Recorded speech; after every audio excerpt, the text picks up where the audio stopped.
Hi folks, Mark Merrill with Firm, Fairness in Reporting Media. We're going to be talking about consultants and analysts.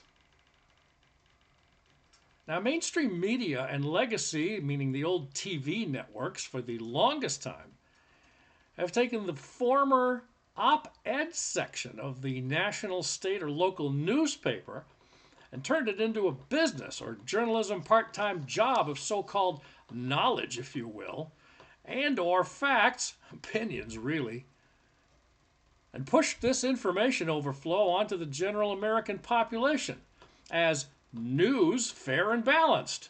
Remember that one? Or maybe more like what they really intend is news the way America should be. But they don't say it that way.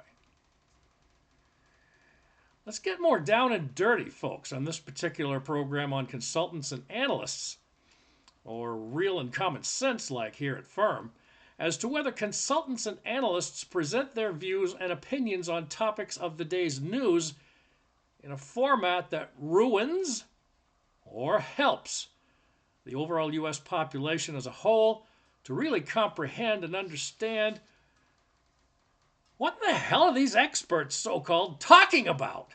Huh? We're going to go over some website information here on the topics of consultants and media analysts in a few moments, folks, on their commentary and report findings. And we're going to go to a source that's not usually used by us here at Firm around media consultants, opinionated reporters. Opinionated reporters, along with analysts' definitions used by mainstream media for support of their biased, one-sided, fact-based lies against the general population. Now, what we're going to start with, folks, is actually some audio we picked up, some examples of the mainstream media, such as that from MSNBC's Chris Hayes, all the way to Chris Cuomo. You may remember him, of course, short of CNN back in the day, and now is part of News Nation, trying to put the blame on the new Trump administration on various issues facing the American people. Here's just some examples. The abrupt resignation of FBI Director Chris Wray was the result of an immense pressure campaign by Donald Trump and his allies. And that push to force Wray out is part of a larger effort to undo half a century of institutional reforms to the FBI passed in the wake of Watergate and the decades-long reign of J. Edgar Hoover. Donald Trump wants his choice for FBI Director Kash Patel to wield the authority of the Bureau against his perceived enemies, much in the way that Hoover did during his tenure. What happened in this trial today, or this hearing today? Katie, what happened here today is that the attorneys for Trump, as well as the attorneys for E.G. Carroll, came here to argue before this three-panel judges of the appellate court. And it was about the fact that the Trump team is asking, as you so well pointed out, for this judgment against him to be thrown out, or at the very least to have that $5 million verdict against him reduced. And both teams had about 10 minutes in order to make their arguments, their presentations. And as you say, the Trump team went on to say that the information from the Access Hollywood tape should never have been entered into the trial, that information that two other women had also accused him of sexually assaulting them, similar to what happened to E.G. Carroll. E.G. Carroll's attorney came back and said even if all of that were thrown out of this case, that the judgment should still stand.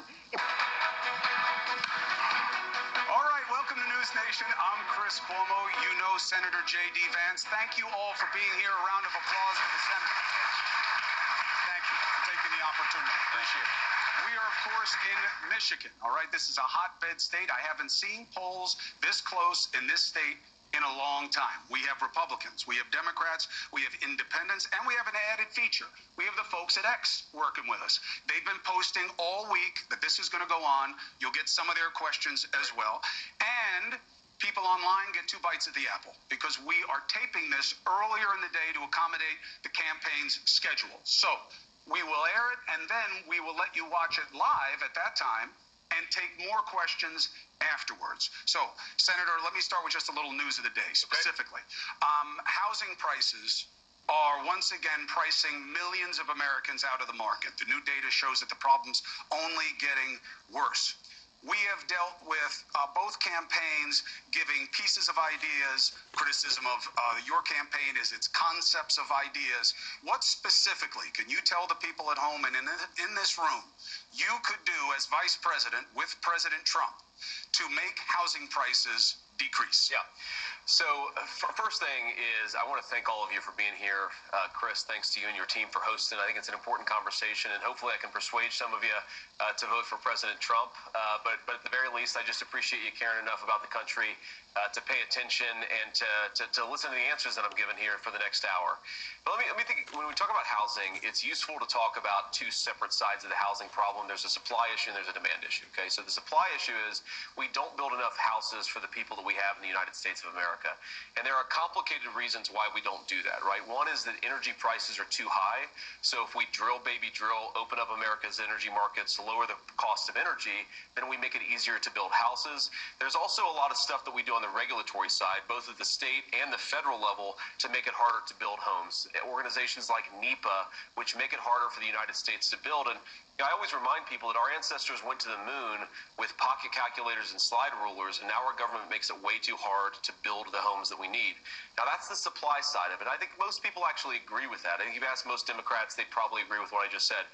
What I'm going to say about the demand problem is a little bit more controversial, but I think it's just as important, which is that when you let 25 million illegal aliens, and I think that's the number that we have in our country right now, when you let those folks in your country at the level that we have, well, you got to put them somewhere, right? They have to live somewhere.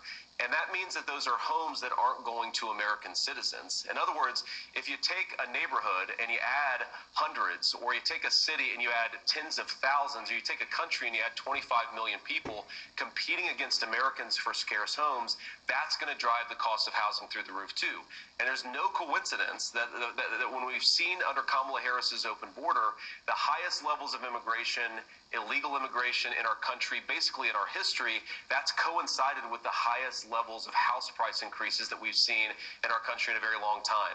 I think in Michigan, the number's about 50%. Rents and housing prices have gone up by 50%. We could do a lot better, but simply we got to build more houses, and we got to make sure those houses go to American citizens, people who have the legal right to be here. So you got a little of a correlation versus causation, right? You have illegal immigration, but many analysts will say that's not what's driving the demand problem. The demand problem is interest rates pricing people out and wages not coming up enough. So give a nod to that. On the wage side, of course, not just immigration, but how do you argue that you will get wages up in America? What mechanism can government do? Well, one is we got to promote prosperity for everybody, right? If you're creating more jobs in the United States of America, especially the good middle-class manufacturing jobs that built the middle class in our country, but also particularly in the state of Michigan, unfortunately what we've seen under present leadership, under Kamala Harris's leadership, is we've had a lot of investment in things like electric vehicles manufactured in China, not nearly enough investment in the types of auto jobs that have actually powered the Michigan economy for the last nearly 100 years, right? So he makes a lot of points there, folks, but as you can see, always being attacked in one way or another, whether it's undermining his point of view or sidestepping the issue, as Chris Cuomo did. Before we end our program here, folks, I want you to know a little bit more about these media people. Under a definition of a media consultant, folks, we looked it up, and also some other things, including social media, you may want to know about. But a media consultant, it says, is a marketing agent or public relations executive hired by businesses or political candidates to obtain positive press coverage. The consultants usually draft press releases to highlight positive achievements of a business, organization, or an individual, such as a politician, and prepare subjects for interviews with the media. In politics, media consultants create advertisement campaigns to plant a desired image of the minds of voters. We all know how that's turned out. And also we found this interesting, ladies and gentlemen. A personal media coach gives feedback and instruction to someone who is going to be interviewed by the media, such as a book author. Everybody is writing a book.